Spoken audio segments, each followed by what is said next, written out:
Ya, ¿qué tal? Vamos a continuar el análisis que estábamos haciendo de la ecuación de Bres. Hemos visto la ecuación de Bres, que es la ecuación de dinámica de fluido, de flujo, gradualmente variada. Y habíamos visto en la ecuación de Bres, aquí está la ecuacióncita de Bres, que es esta, la que habíamos llegado luego de hacer la derivada del cambio de la altura respecto a la posición. Otra vez un poco recordando algo clave, es que estamos viendo ahora la manera de calcular estos puntitos computacionales, estos. Quiere decir, ¿cómo cambia h? Porque en este sentido está h, respecto de s. En este sentido está s. Entonces, ¿cómo cambia la altura respecto de la posición? No confundir el s minúscula de la posición respecto al s mayúscula, que es la pendiente. H es la altura perpendicular al hecho. ¿Ok? Entonces lo que estamos viendo es, por eso nuestro eje de referencia es nuestro 0, 0, se convierte esta, la esquina del canal. Donde X, el eje X sería S, en nuestro caso, va en el sentido del lecho del canal, y H es perpendicular al lecho del canal. Entonces la ecuación que habíamos visto era esta,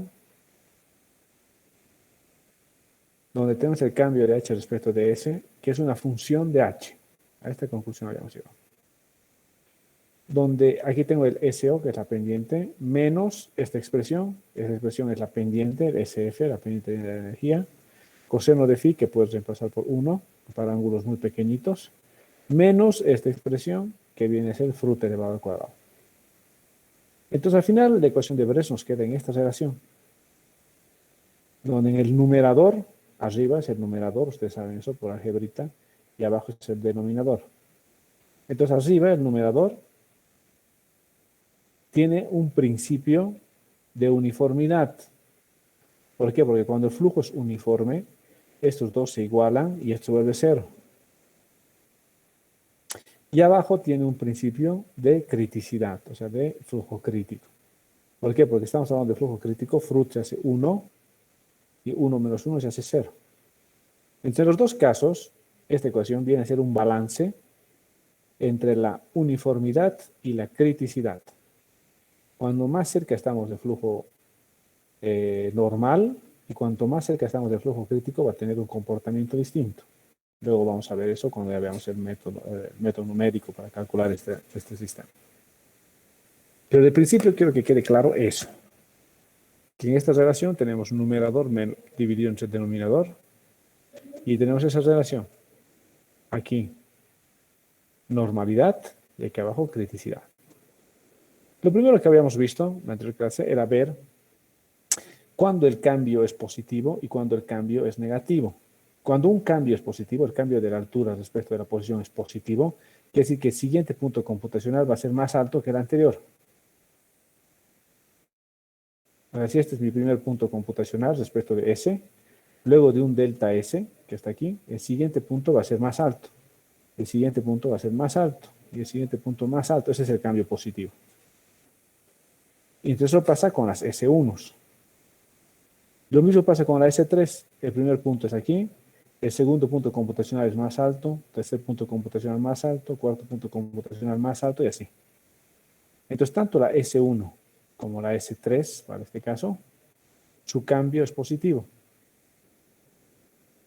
Puede darse esto porque es negativo, negativo, o puede darse porque es positivo, positivo. O sea, eso quiere decir que el numerador es positivo y el denominador positivo, o el numerador negativo y el denominador negativo. En ese caso siempre el cambio va a ser positivo. ¿Qué es lo que pasa con esta curva, la S1, la S3, y lo mismo aquí abajo con la M1 y con la M3?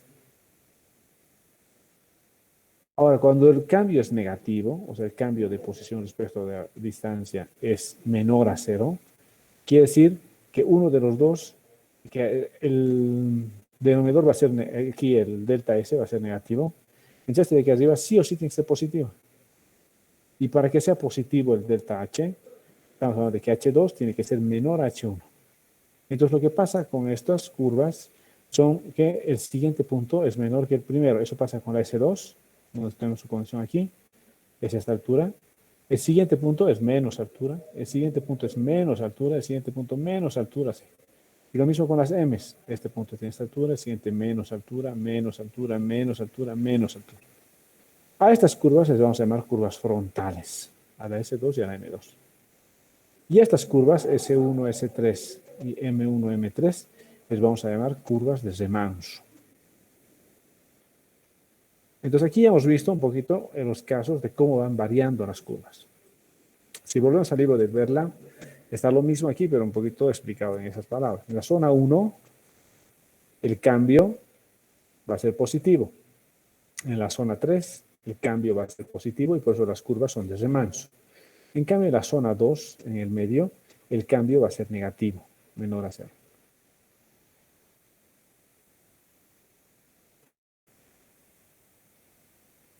Entonces, todos los perfiles de flujo se van a clasificar en estas 13 perfiles.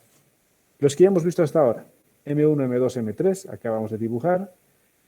S1, S2, S3, acabamos de dibujar en la pizarra. Y las críticas, C1, C2, C3, también acabamos de dibujar. Aquí están. Aquí están las críticas. Lo mismo pasa en las críticas.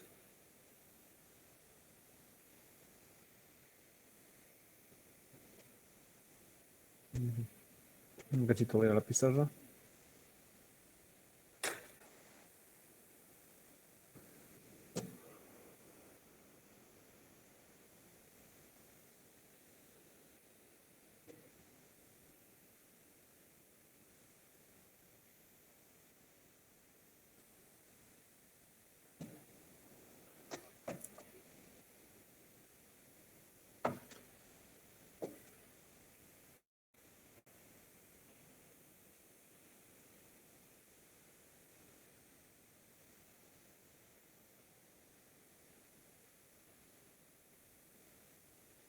En estas curvas igual voy a tener una condición de borde aquí.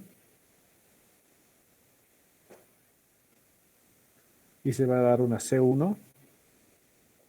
Si tengo una condición de borde aquí aguas arriba, el siguiente punto va a ser más alto, más alto, más alto, más alto.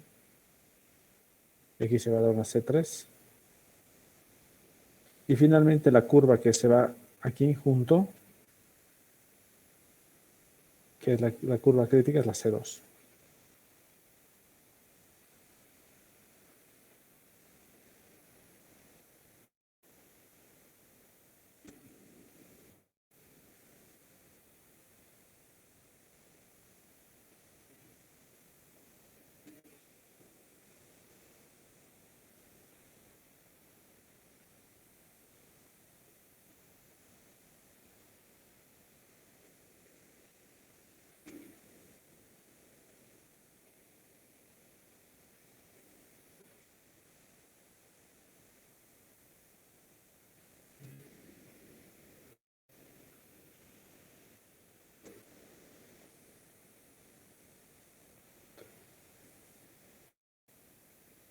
Entonces aquí ya acabamos de conocer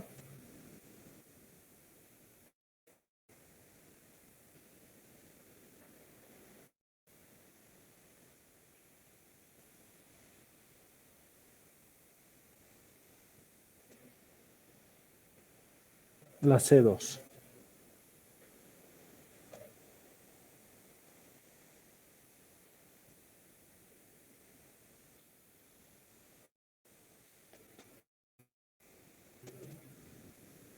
Entonces, ya conocemos la M1, M2, M3, C1, C2, C3 y la S1, S2, S3. Las únicas que no hemos visto son estas, la H2, H3, A2, A3, que las vamos a ver ahorita. As son los que tienen pendiente adversa. Y H son los que tienen pendiente horizontal. O sea que el canal tiene pendiente horizontal. En esos dos casos, ¿qué creen que ustedes, a ver, tomen el micrófono o me van respondiendo, qué creen que va a pasar en esos dos casos? ¿Qué creen que va a pasar con la altura normal? ¿Qué pasaría con la altura normal si tengo una pendiente adversa? Si la pendiente de mi canal es negativa. ¿Qué pasaría con la altura normal? A ver, veamos en la pizarrita la altura normal. La altura normal viene de calcular con esto, ¿no?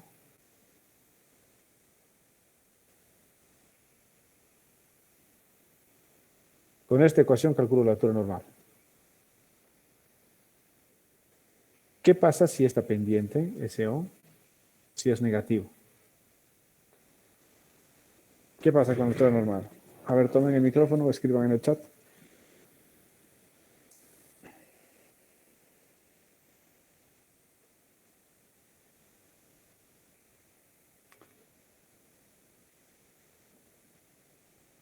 ¿Qué pasaría?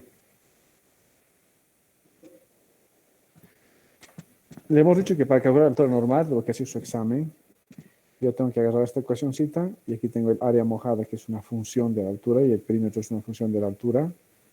Y de aquí despejo esta altura para encontrar la altura normal. Pero de dato le voy a dar la pendiente SO. ¿Qué pasa si este SO es un número negativo?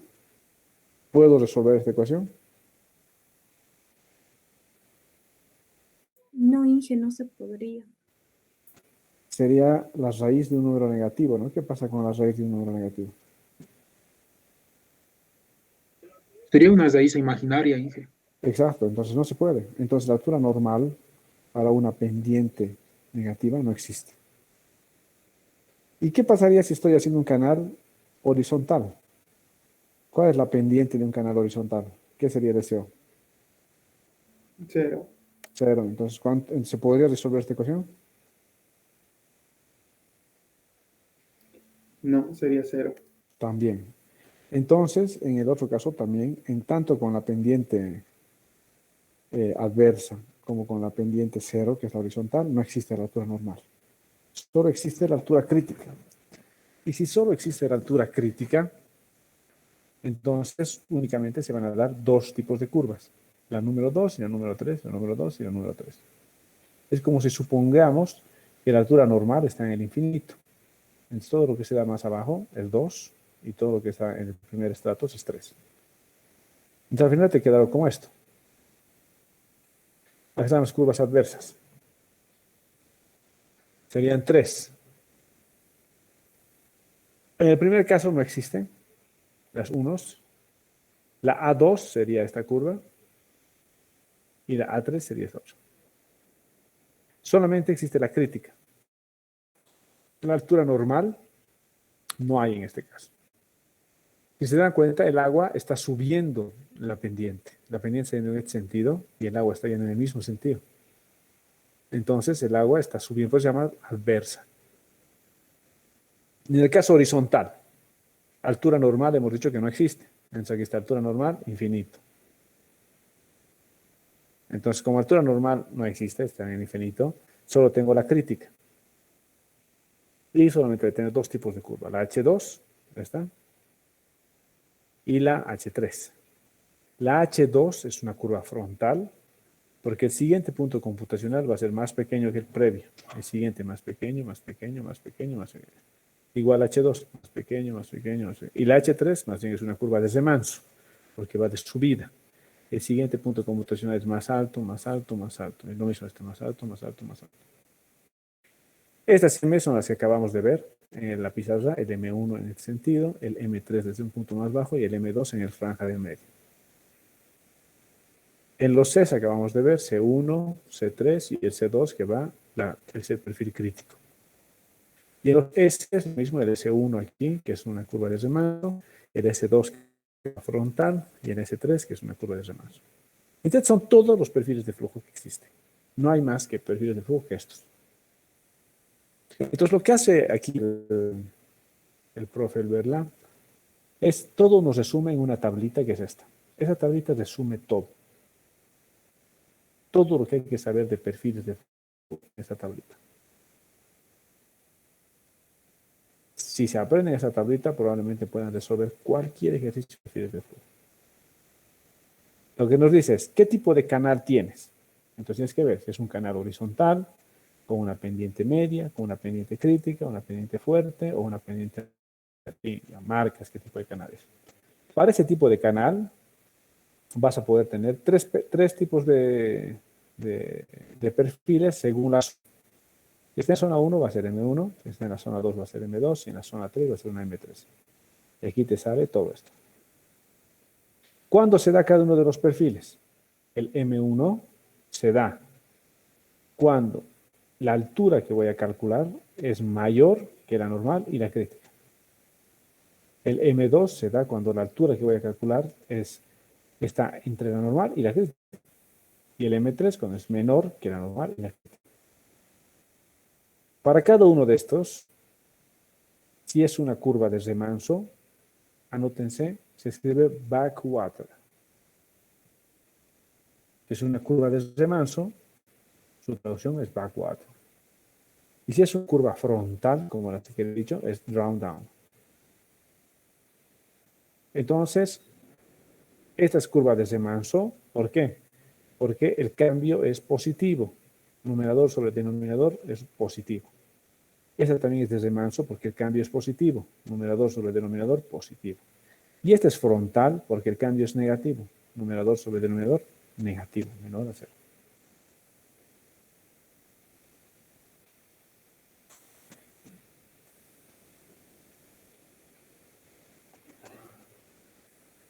Entonces lo mismo pasa en cada uno de los estatus. Entonces aquí te dice, ya te dice, por ejemplo, yo por ejemplo tengo un canalito y tengo una condición de borde aguas abajo. Conozco que, vamos a hacer una pruebita cualquiera, un ejercicio, un dibujito aquí nos vamos a hacer. Ponte que yo tengo, aquí cito.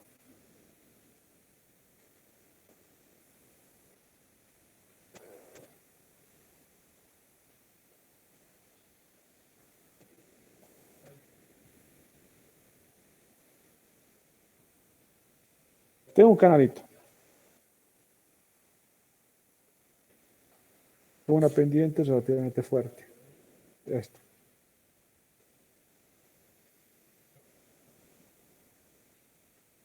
He calculado la altura normal y la altura crítica porque tenía la sección del canalito, tenía la seccioncita que era esta, era rectangularcita, con una base B, y he calculado su altura crítica y su altura normal y la dibujo. Y resulta que la altura crítica está aquí, y resulta que la altura normal está aquí.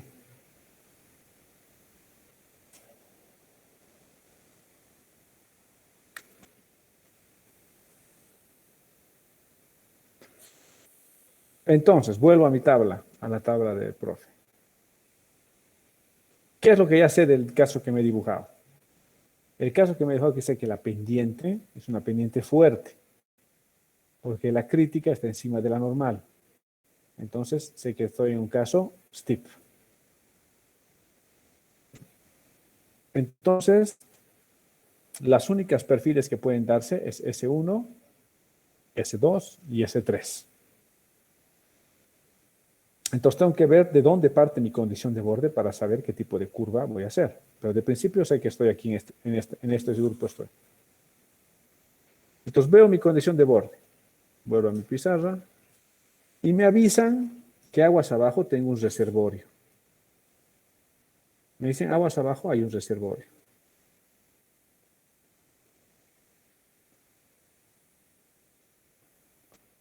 Y su agua llega hasta aquí. Entonces, ¿cuál sería mi condición de borde que tengo? Sería este puntito, porque este punto es conocido. Porque la altura del reservorio me tienen que dar. Existe un reservorio más abajo, este punto conozco. Entonces, ¿en cuál de los grupos estoy? ¿En cuál de las zonas estoy si conozco este punto? A ver, escríbame en el chat o tomen el micrófono. Si este punto es conocido, ¿en cuál de las zonas estoy? Zona 1. Zona 1, ¿verdad? Estoy aquí arriba, en la zona 1. Entonces vuelvo a la tablita y digo, estoy en la zona 1.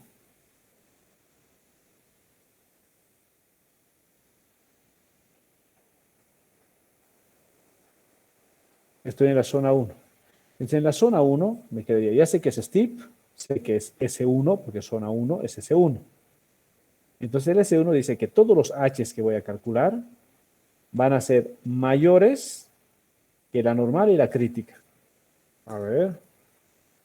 Todos los H's que voy a calcular aquí van a ser mayores que la normal y la crítica. Perfecto. Porque van a estar todos mis puntos en esta zona, en la zona 1. Lo siguiente que me dice que es una curva de remanso, backwater. Entonces, cuando me dicen que es una curva de remanso, quiere decir que el cambio es positivo.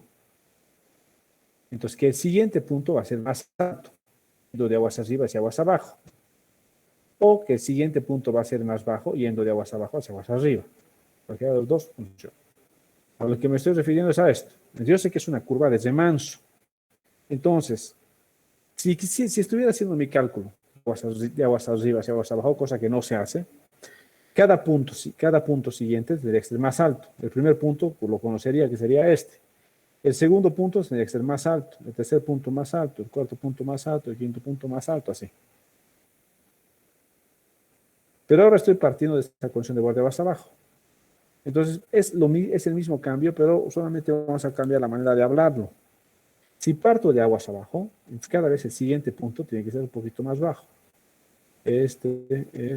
Entonces, la curva que he calculado es esta.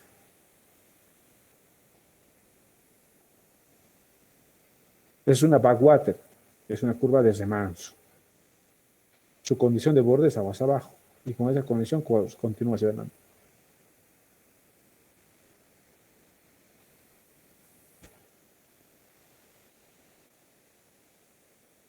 Entonces, si vuelvo a la pizarrita, es una curva subcrítica y su nombre es S1. Entonces, es una curva subcrítica, perfecto, porque está por encima de la crítica. Y el nombre de ese perfil es S1.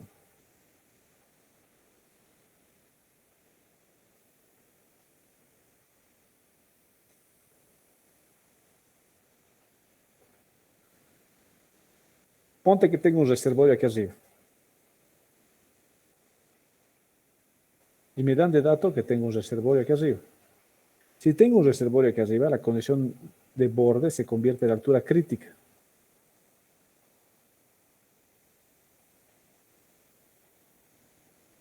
Me hace una pequeña inflexión antes de entrar y la altura crítica se convierte en una condición de borde aguas arriba. Esta altura crítica que conozco, aguas arriba, esta, se convierte en mi condición de borde. Entonces, ¿en qué zona estoy para dibujar esta curva? Mi puntito está allá adentro. A ver, dígame, ¿en qué zona estoy? 2. Estoy en la zona 2. Eso quiere decir que es un S2. A la tablita me dice S2, las alturas que voy a calcular van a estar entre la crítica y la normal. Perfecto, yo sé, van a estar al medio. Va a ser una curva frontal, down. Y va a ser una curva supercrítica.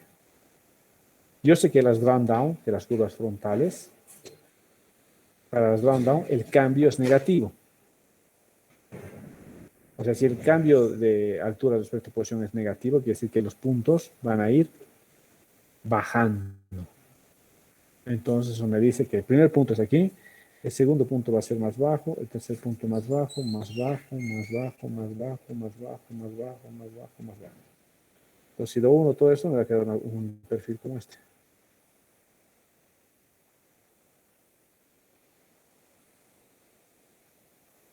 Y esta es una S2.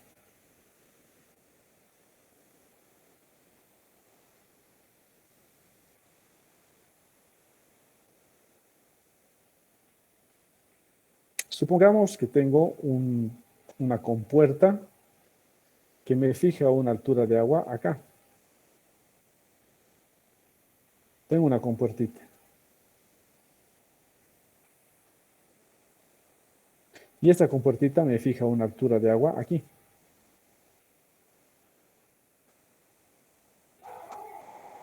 Si yo tengo este punto conocido, es mi punto que yo ya sé de dónde voy a partir. ¿En qué zona está ese punto? 3.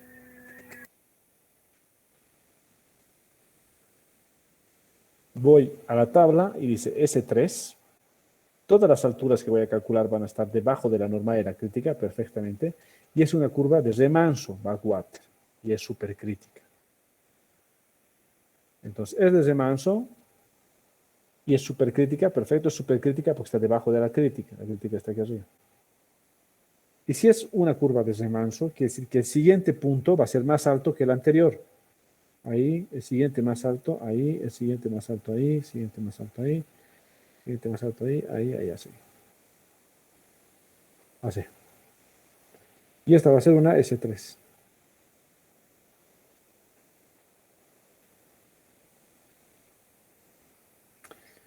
Ahora, una cosa que hay que ahora mencionar, ahora que estamos en este dibujito, ¿qué pasaría con la curva de remanso cuando se aproxima a la crítica? A ver, veamos la ecuación de Bress. Por ejemplo, este S1. Este S1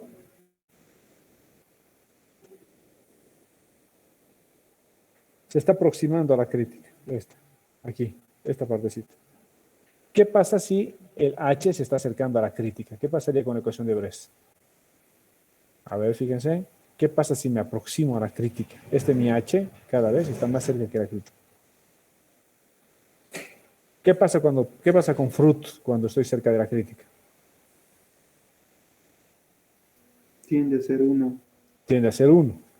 Entonces, si 1, aquí es 1 menos Fruit, y si este Fruit tiende a ser 1, entonces el denominador tiende a ser ¿qué? 0. Si el denominador es 0, el numerador sobre el 0 es 0. Entonces el cambio va a ser 0. Si el cambio es 0, quiere decir que la llegada va a ser perpendicular. ¿Sí se fijan? La llegada se convierte en perpendicular. Ahí está.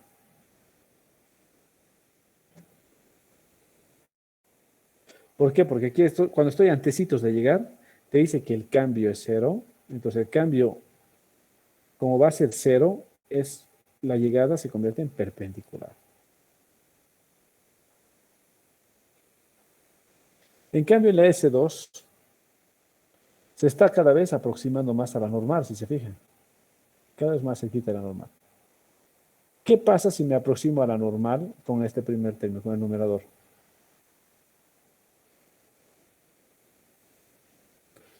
¿Qué pasa si me aproximo aquí a la normal?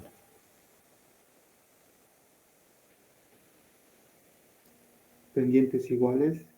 Las pendientes tienden a ser iguales y este numerador va a ser 0. Entonces 0 dividido entre alguna cosa es 0. Pero cualquier cosa dividido entre 0 es infinito. Entonces, en este caso el cambio es infinito. Si el cambio es infinito es perpendicularidad. En cambio, si el numerador tiende a 0, por cualquier cosa que le divida sigue siendo 0.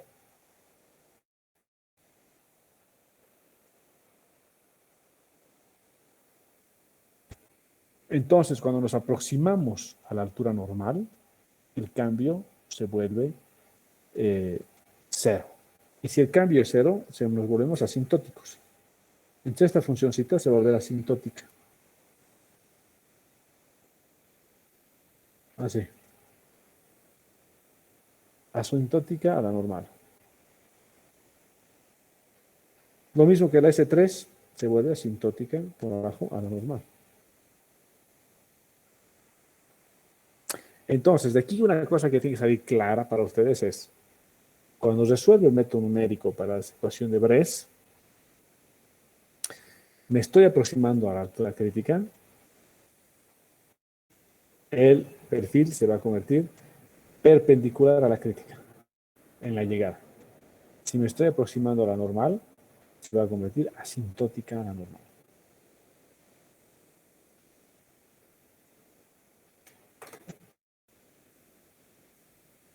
¿Alguna duda? Entonces, ¿en que S2 está partiendo también de manera perpendicular? S2 está partiendo de manera perpendicular también aquí. Sí.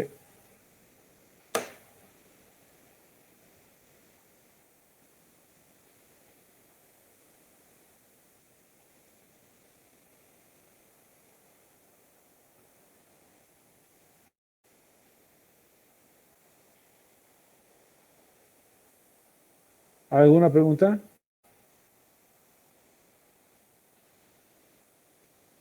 ¿En qué otra pregunta? ¿Y S1 entonces nace a partir de condiciones aguas abajo? ¿Perdón? Otra vez estoy preguntando, no escuché. Ese S1 parte debido a las condiciones aguas abajo, ¿verdad? Exacto. En el ejemplo que nos dio, hay dos reservorios. Sí. Eso son casos distintos, ¿verdad? Es decir, No podría darse en el mismo ejercicio, ¿eh? En el mismo ejercicio yo ah, podría tener un reservorio arriba y un reservorio abajo. Lo que sí no podría darse es que haya un reservorio arriba y una compuerta arriba. Esos son casos distintos. Pero condición de borde arriba y abajo, sí puedes tener en tu canal tranquilamente una condición distinta aguas arriba y una condición distinta aguas abajo. entonces ya no es válido decir que a partir de las condiciones reservorio aguas arriba, ahí también hay un S1, pero basándonos en el reservorio aguas arriba. No, no, el reservorio de aguas arriba nunca te va a dar un S1. Nunca.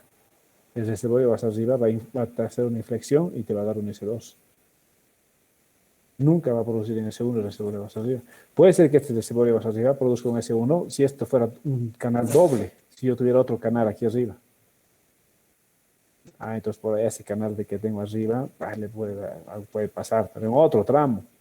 En este mismo tramo, este reservorio de aguas arriba nunca va a generar un S1.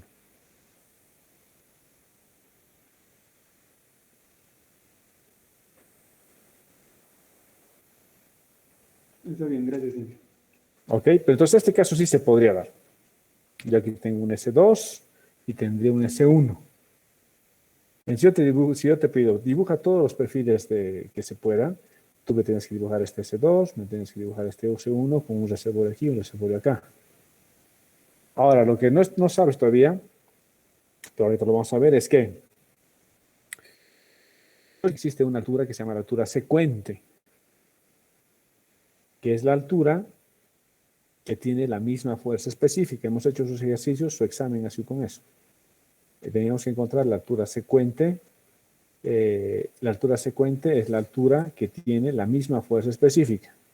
Y la altura conjugada es la que tiene la misma energía específica. Entonces, si yo hago, para cada uno de estos puntos computacionales que tengo, aquí tengo uno, aquí tengo otro, aquí tengo otro. Para cada uno de los puntos computacionales que tengo, aquí tengo un punto, aquí tengo otro, aquí tengo otro, aquí tengo otro, así.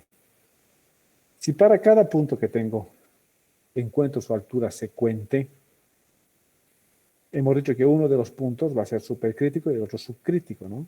Si volvemos a la figurita de fuerzas específicas, lo tengo aquí, eso lo tenemos hecho en un Excel, a ver.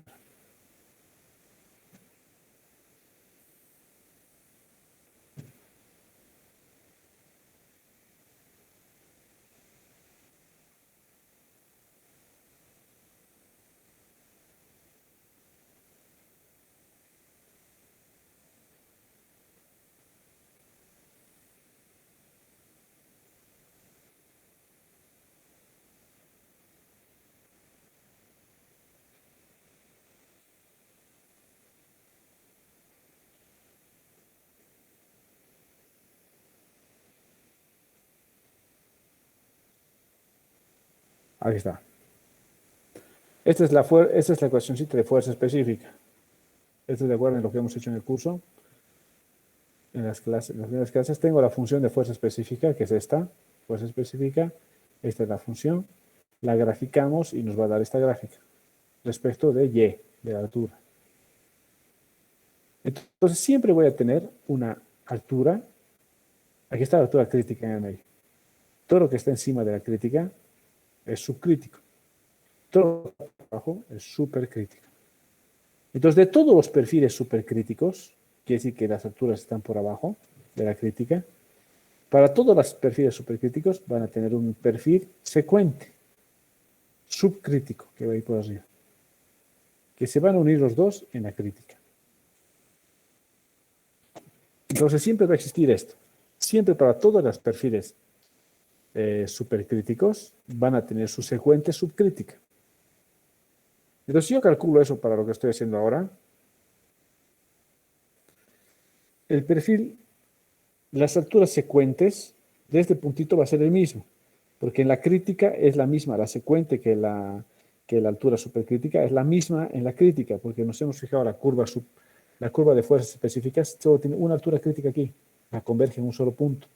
Entonces, en este punto, la altura 1 y la altura 2, o sea, la Y1, que es la altura supercrítica, y la Y2, que es la secuente, son la misma.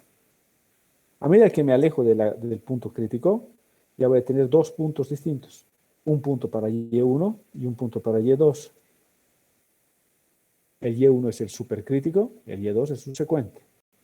Su secuente es subcrítica. Entonces voy a ir obteniendo sus Y2, todos los Y2s. Entonces este va a tener su punto Y2, que va a ser ahí. El segundo va a ser por aquí. El tercer puntito va a ser ahí. El cuarto punto ahí. El quinto punto ahí. El sexto punto ahí. Séptimo punto ahí. Octavo punto ahí. Quinto punto ahí. Entonces dibujo el perfil secuente de la S3. Digo, secuente de la S2.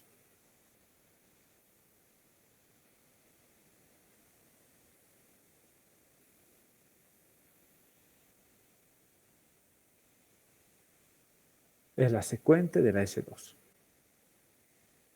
Aquí nos vamos a despedir de la S3.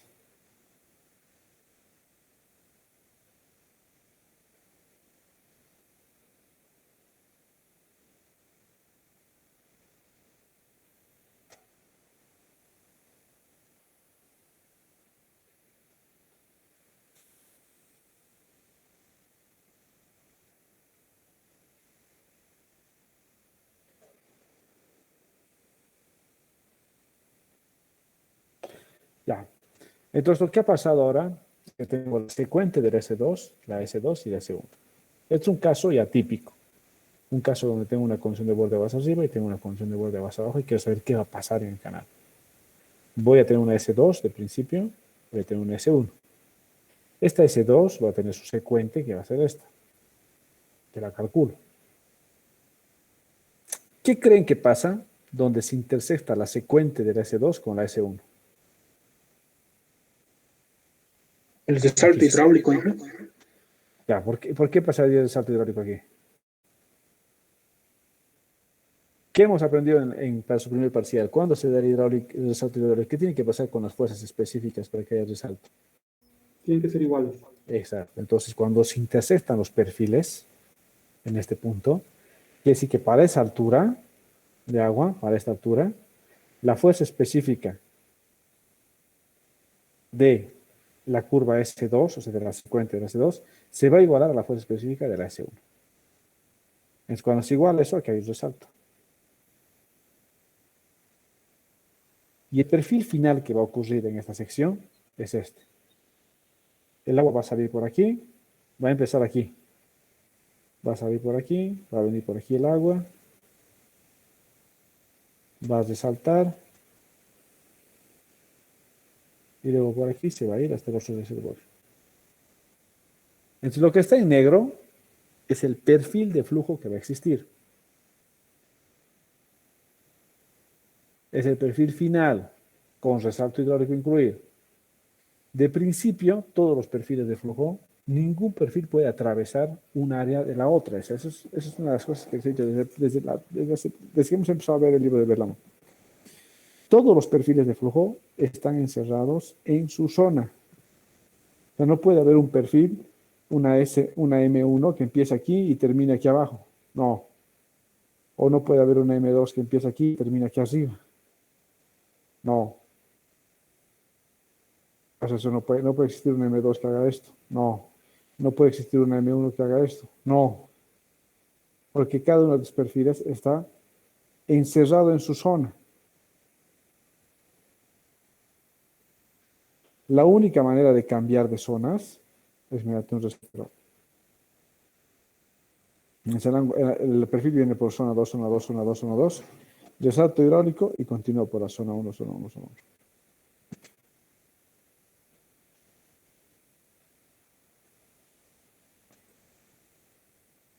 ¿Alguna duda? Entonces, Inge, no necesariamente se puede dar los tres casos, ¿verdad? De perfiles. ¿Perdón? No necesariamente se debe dar los tres casos de perfiles, como En en un mismo. No, pues, o sea, porque depende de tu condición de borde, vas arriba o vas abajo. O sea, no puedes tener al mismo tiempo un reservorio y una compuerta. O tienes una compuerta o tienes un reservorio.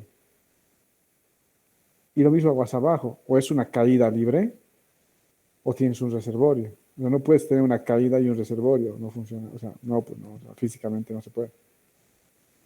Siempre la condición de borde aguas arriba o aguas abajo va a ser una sola.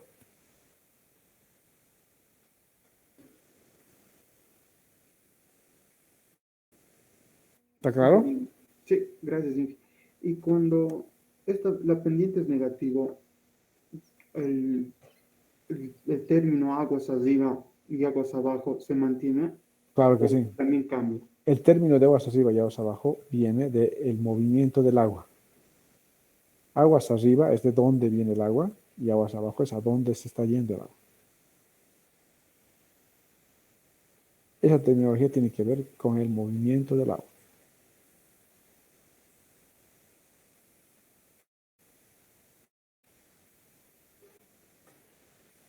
¿Alguna duda? Volvamos a verla. Entonces, en esta tablita, ahorita les he enseñado cómo usar la tablita para siempre saber qué tipo de curva estamos calculando. Entonces, gracias a esa tablita, tú siempre vas a saber qué tipo de curva estás calculando, si es una curva de remanso o una frontal. Y si es de remanso, sabes que la curvita va a ir hacia arriba. Y si es frontal, va a ir hacia abajo. Mira, aquí, esta yo sé que es una curva M1, que es una curva de remanso. Entonces, cada punto, el siguiente es más alto, siguiente es más alto, siguiente es más alto. La M3 que está aquí, lo mismo, siguiente es más alto, más alto, más alto, más alto.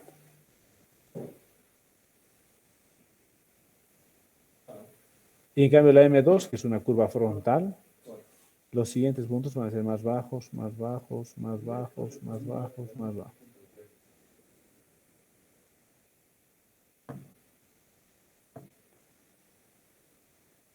¿Alguna consulta de la tableta?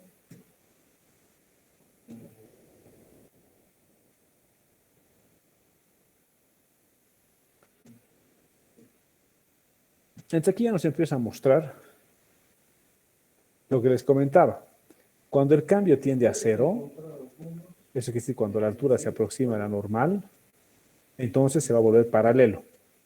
Y cuando el cambio tiende a infinito, o sea, cuando la altura se aproxima a la crítica, entonces termina en un ángulo recto. Aquí, ángulo recto, recto, recto, recto. Aquí, asintótico, recto, recto, ángulo recto.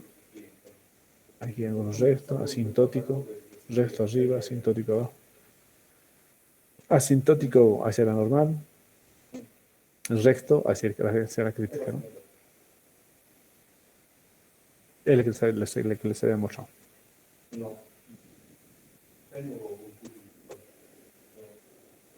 Ahí está un poquito más un acercamiento a cada una de las curvas.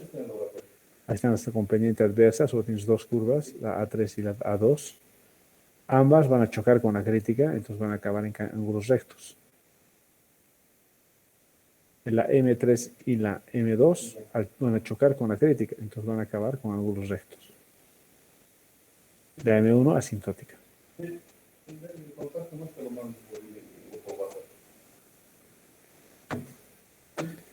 Y lo mismo en las pendientes medias, es el mismo caso, tienes perpendicular cuando nos aproximamos a la crítica y normal cuando nos aproximamos, y asintótica cuando nos aproximamos a la normal. En las pendientes críticas, como la normal y la crítica es la misma, entonces la aproximación no va a ser ni normal ni asintótica, va a ser de esa manera.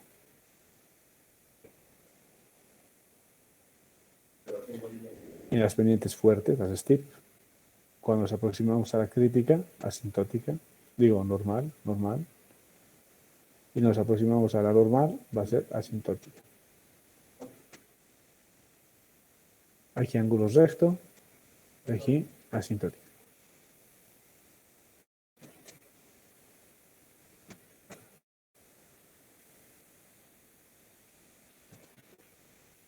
Estos son very steep. Al final el steep y el very steep es lo mismo. Esta es una pendiente fuerte y es una pendiente muy fuerte. Pero al final es lo mismo. Y hay una cosita que se llama los puntos de inflexión. Es bueno saber que va a existir un punto de inflexión aquí. Pero nosotros vamos a hacer el cálculo, el delta, y vamos a calcular todo el perfil, ¿no? Condiciones de borde.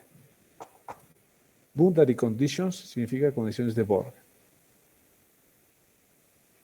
Condiciones de borde son qué condición yo conozco previamente de aguas arriba y hacia aguas abajo. Por ejemplo, en el dibujo que habíamos hecho hace un ratito, en este, yo les dije que había un reservorio arriba y un reservorio abajo. ¿Qué son esos datos que les he dado? ¿Qué serían? Serían sus... ¿Puede volver a repetir, por favor, Inge? Yo les había avisado, antes de dibujar cualquier cosa, que había un reservorio arriba y que había un reservorio abajo. ¿Qué altura tenía? Era dato, esta altura. ¿Qué altura tenía este reservorio? Era dato, esta altura. Estos dos reservorios, que ya son de mi conocimiento previo, ¿qué son para el modelo? O sea, ¿qué son para el ejercicio? ¿Qué se convierte? Puntos de partida. Sí, en sus condiciones de borde, porque están en los bordes, ¿no? En el borde inicial y en el borde final. Entonces, esos dos se convierten en sus condiciones de borde, o en inglés, boundary conditions.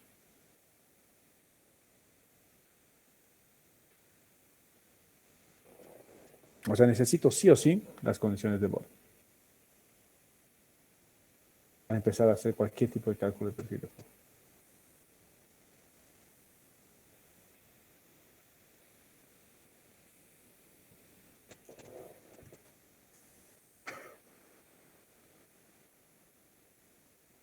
Ahora lo que vamos a ver son condiciones de borde naturales. Le llamamos condiciones de borde naturales cuando no tengo nada forzado. O sea, en este canal yo tenía forzado un reservorio. Ese mi reservorio es una condición forzada. Porque de alguna manera yo estoy creando este reservorio con algún tipo de estructura, con alguna cosa. Es una condición forzada. Aguas abajo hay otro reservorio. Este reservorio también lo estoy creando yo. ¿Por qué? Porque probablemente hay un río aquí abajo, hay una piscina, hay algún tanque. Entonces esta condición es una condición forzada. Entonces los dos reservorios aquí son condiciones forzadas. Cuando hay condiciones forzadas, estas se convierten automáticamente en mis condiciones de borde. Pero si no existiera, por ejemplo, en este caso aquí de los M's,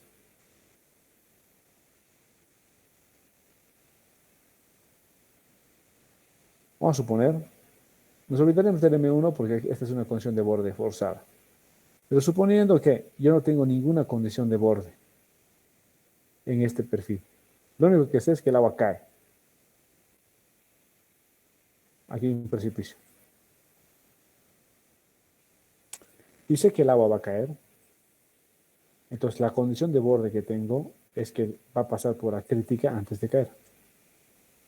Esta condición de borde que va a pasar por acrítica antes de caer se convierte en mi condición de borde natural, porque el agua siempre va a pasar por acrítica antes de caer.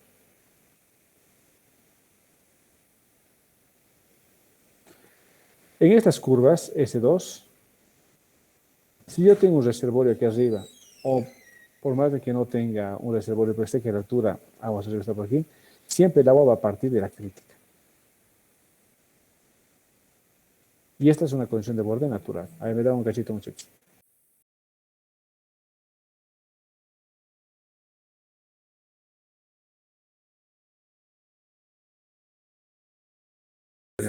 Solucionar un temita aquí en el laboratorio.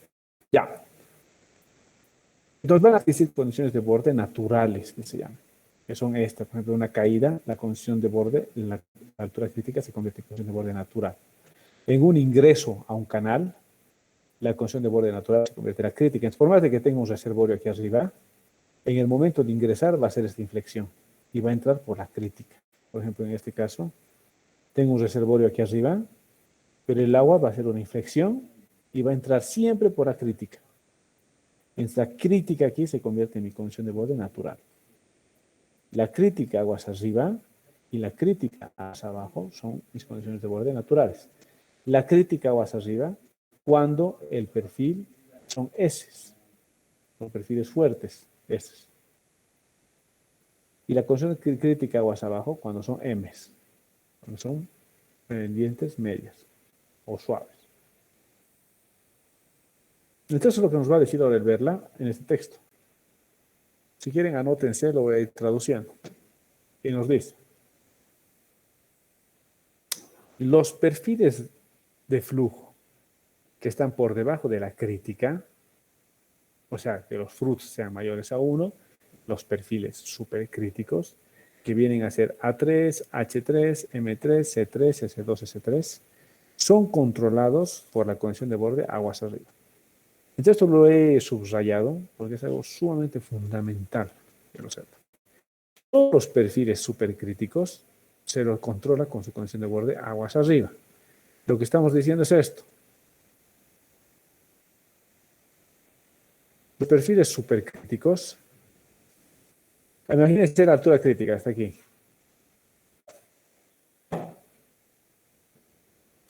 De la altura crítica, todos los perfiles que están por debajo de la altura crítica,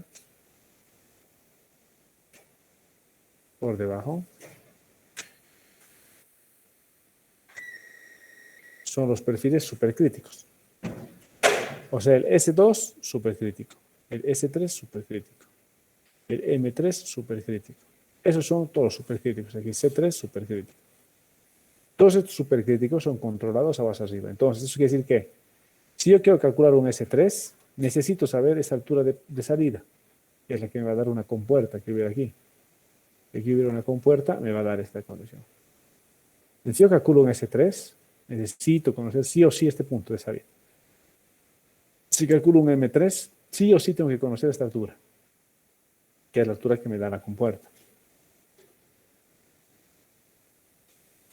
Este S2 también es una supercrítica, porque sigue por debajo de la crítica. Entonces, este también parte con una condición de borde aguas arriba, que es esta, que es la crítica.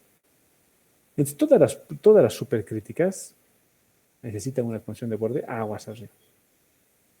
Y las subcríticas, como es M1, S1, en este caso M2, necesitan una condición de borde aguas abajo. Entonces, de esta tengo que conocer su reservorio y calculo hacia este lado.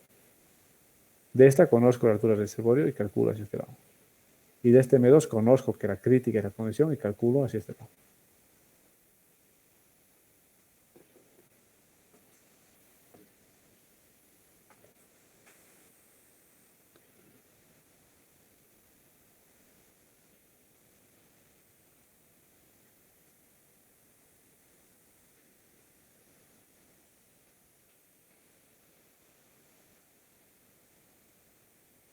¿Alguna duda?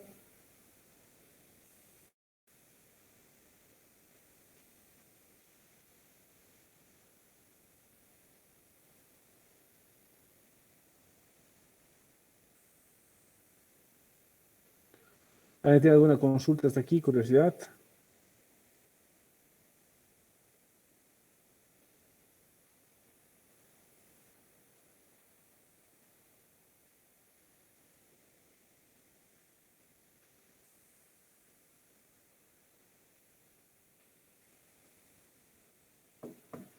Ya, entonces esto, por eso lo tengo aquí recalcado en el libro de verdad, dice eso.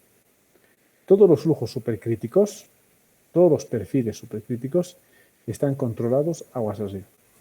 Y todos los perfiles subcríticos están controlados aguas abajo.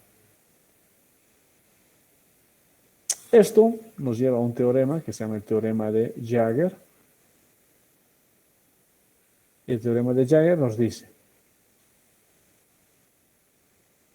para el flujo en canales abiertos, la altura crítica a ocurrir en la primera sección del canal para flujos supercríticos o en la última sección del canal para flujos subcríticos.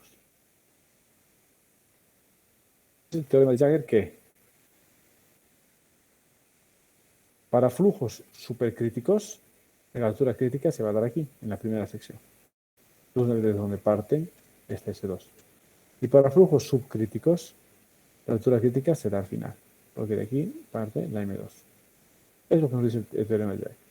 Alguna vez la crítica puede ser punto de partida aquí, y alguna vez la crítica puede ser punto de partida de atrás hacia adelante.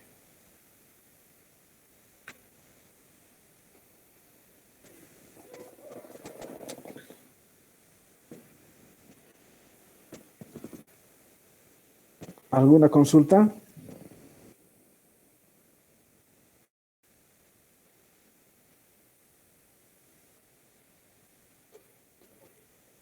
Ese sería entonces el teorema de Jagger, que es fundamental conocerlo para poder hacer el cálculo de los perfiles de flujo.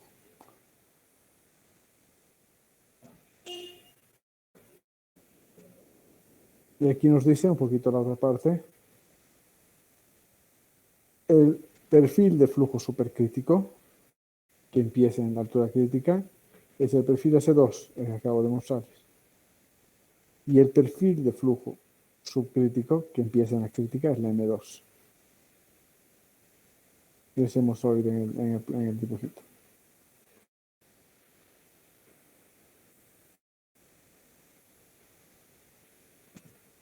Esta partecita, bueno, nos dice que en canales con una pendiente muy fuerte, los perfiles de flujo S2 van a partir de la crítica. Y el flujo será supercrítico. Perfecto. Y en canales con una pendiente suave, la pendiente del perfil de flujo será una M2 y la altura crítica será aguas abajo. O sea, nos dice, aquí nos está diciendo exactamente lo que hemos visto en las figuras.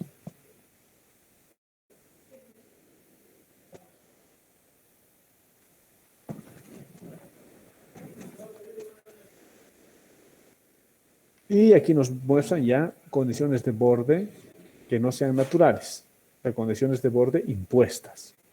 Las condiciones de borde impuestas son, como hemos visto en los dibujitos que hemos hecho, los reservorios son las condiciones de borde impuestas y las compuertas son las condiciones de borde impuestas, porque yo puedo abrir mi compuerta donde quiero y puedo cerrar como quiero.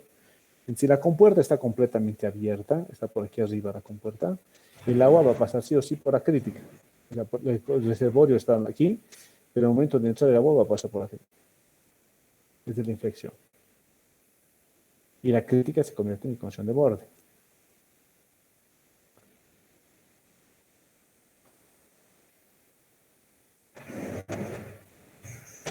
A ver, esto más o menos va a ser así.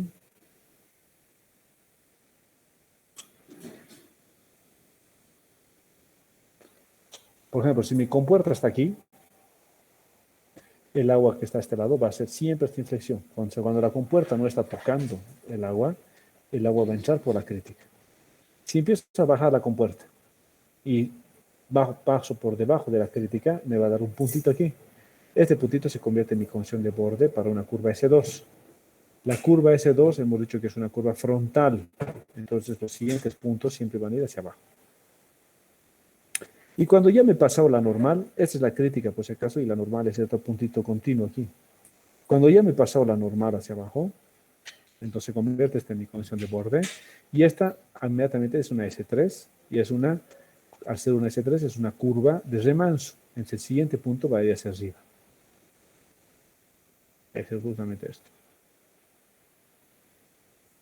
¿Qué en otros casos también puede haber para que exista una condición de borde impuesta?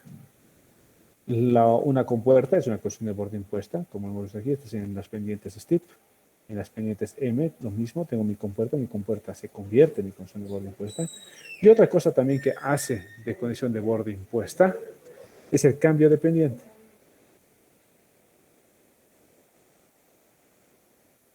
O sea, si aquí tengo un canal que está viniendo con mucha velocidad, la altura del agua a la que ha llegado a este punto se convierte en mi condición de borde para el siguiente tramo. La voy a tener aquí de cambio.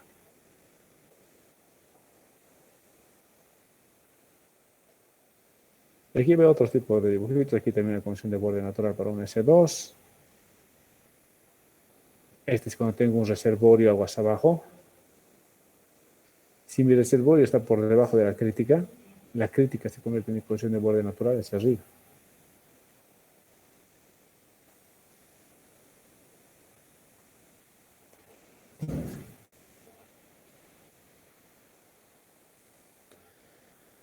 ¿Alguna consulta hasta aquí de condiciones de borde? ¿Alguien tiene alguna duda, alguna curiosidad? ¿Está claro? El teorema de Jagger ya no es válido aquí, ¿verdad, Inge? Cuando tienes condiciones de borde impuestas, ya no es válido. Porque el teorema de Jagger es únicamente como condición de borde natural. Si yo ya tengo un reservorio aguas abajo, ya no puedo aplicar el teorema de Jagger, ¿no? Porque el teorema de Jagger me diría que si tengo un flujo, por ejemplo, aquí está la crítica, aquí está la subcrítica, la altura normal. El teorema de Jagger me diría que en esta condición se va a dar altura crítica en la primera sección. Se va a dar un perfil de este tipo. Pero ahora yo tengo una condición de borde aguas arriba impuesta en estos casos. En este primero se está cumpliendo el teorema de Jagger, ¿no? El agua está pasando por la crítica, porque mi compuerta está muy arriba. Pero inmediatamente la compuerta empieza a cerrar el flujo, el teorema de Jagger ya no sirve y la condición de borde me la dicta la compuerta.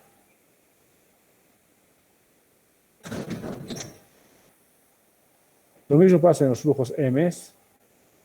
En los flujos M's, el teorema de Jagger me dice que se va a dar la crítica al final. Aquí se va a dar la crítica.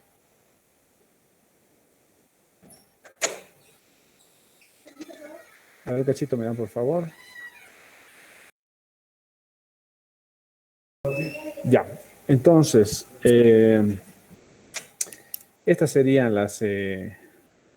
por ejemplo, el teorema de Jagger en las condiciones subcríticas, en esta me dice que si yo no tengo ninguna condición de borde más abajo, el agua va a caer por la crítica. Por ejemplo, aquí está M. Mi condición de borde está por debajo de la crítica. Puede estar aquí, puede estar aquí, puede estar aquí. Donde sea que esté, está por debajo de la crítica. Entonces, al estar por debajo de la crítica, se activa el teorema de Jagger y el agua va a pasar sí o sí por la crítica. ¿Por qué? Porque no hay una condición impuesta, porque está muy abajo del agua. Entonces, inmediatamente el agua empieza a sobrepasar la crítica, ya se convierte en mi condición de borde.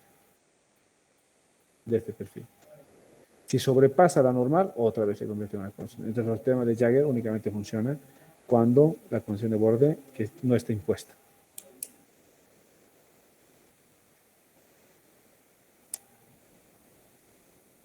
Como en estos casos.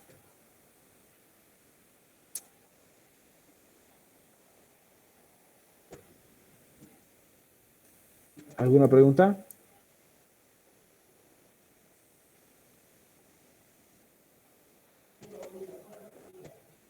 Aquí veo otras condiciones de borde para los S. Si por ejemplo tengo un vertedero aguas abajo.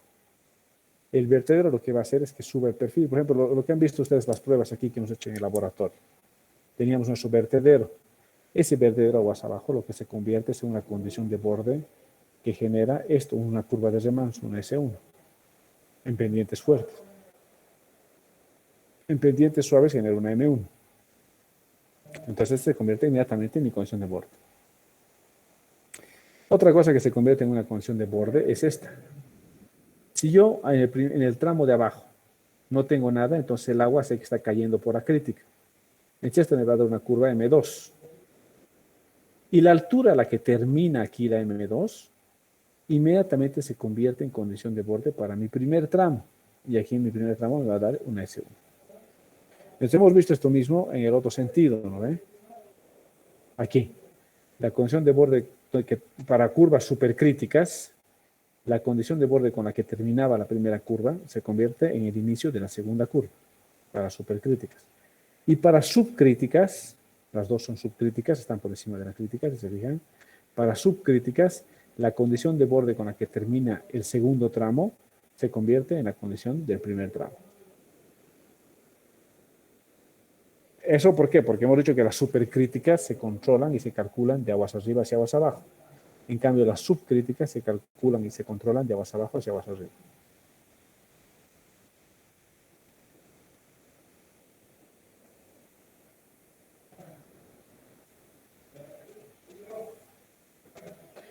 ¿Alguna consulta? En que las flechitas acá que vemos en la gráfica Ya. indican La dirección de cálculo. Ah, gracias. Las flechitas indican la dirección del cálculo computacional que vamos a aprender a hacer luego. No indican la dirección del flujo. En todos los casos, el flujo está fluyendo de izquierda a derecha. La flechita solo te indica la dirección del cálculo. Quiere decir que yo voy a empezar con la conexión de borde aguas abajo y voy a seguir hasta aquí calculando. Voy a empezar con la conexión de borde aguas abajo y voy a seguir hasta aquí calculando. Pero solo el cálculo. El flujo sigue siendo de izquierda a derecha.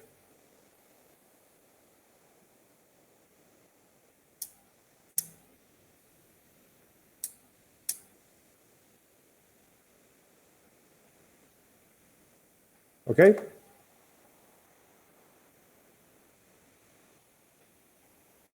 El siguiente punto ya es el resalto hidráulico, donde ya vamos a dedicarle más tiempo a esto, porque tenemos que calcular las fuerzas específicas y tenemos que saber dónde va a producirse el resalto hidráulico. La diferencia del cálculo del resalto hidráulico aquí para el segundo parcial, con lo que ustedes han hecho con el primer parcial, al final sigue siendo lo mismo porque el resalto hidráulico va a ocurrir donde las fuerzas específicas se igualen, solamente que en su primer parcial los ejercicios que teníamos de resalto hidráulico asumían que no había pérdida, que en el canal no existía pérdida por fricción. ¿Ya? Y ustedes lo que estaban encontrando era una altura normal, porque era una altura que era pendiente, que era perpendicular, era la altura que correspondía a una pérdida de energía cero, o sea que energía específica era constante. Entonces, ahora en el segundo parcial, el salto hidráulico que vamos a encontrar, sí tienes que calcular la pérdida. Entonces, la pérdida por fricción se calcula.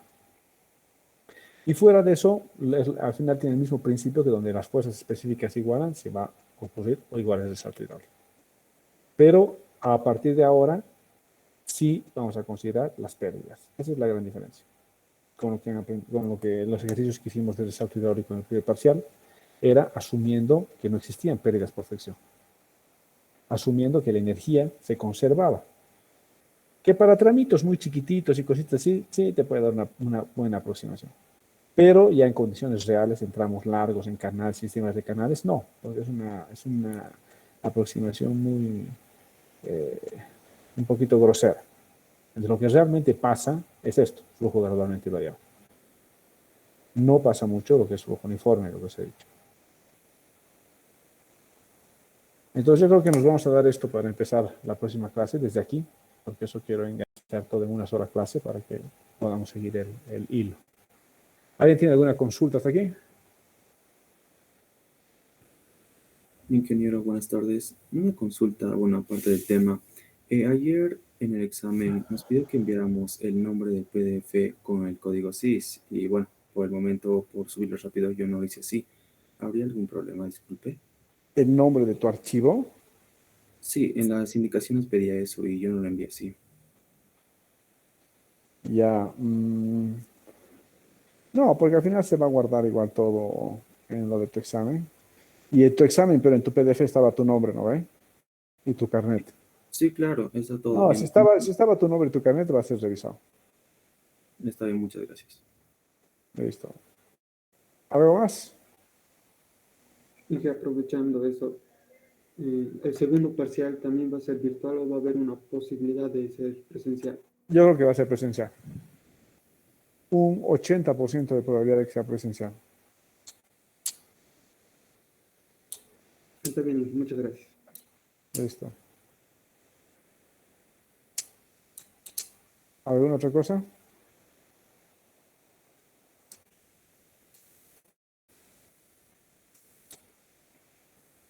Ya, entonces la próxima semana directamente empezamos con todo lo que es resalto hidráulico. Y ya vamos a empezar a hacer los métodos de cálculo de los perfiles de flujo. Listo, nos vemos la próxima clase entonces. Hasta luego, Miguel. Gracias.